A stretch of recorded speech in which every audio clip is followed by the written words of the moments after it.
In this video, I'm going to do a side-by-side comparison of these two 25-foot garden hoses. The one in the orange one is by a company called, I'm just going to spell it, E-O-O-I-O. And then the yellow one, or yellowish green, is by Flexzilla. One of the things I like about both of them is the 5/8 inch diameter.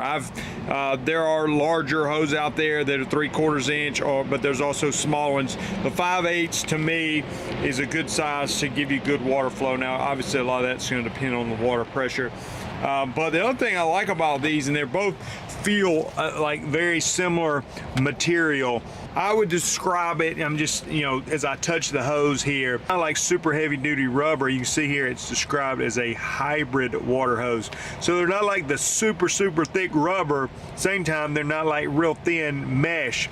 And so I think it gives you some of the benefits, and both of them feel very similar. Like they're lightweight, which is helpful, but also have some of the flexibility of a rubber hose, like a full rubber hose. So the kink resistance, which is very important. It's common sense, but it's important on a hose, is when you've got the swivel. So the idea is when you're like screwing it onto the faucet here, you don't want to have to be turning the entire hose. You're just turning the end piece to get it screwed on there.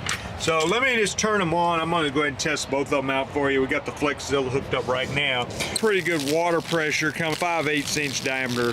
To me is a big deal to get better flow. So you see here with the Flexzilla, flows good, super lightweight to move around. Let me hook up the other one. You see as I screwing it on here, I don't have to turn the entire hose. I'm just turning this black part.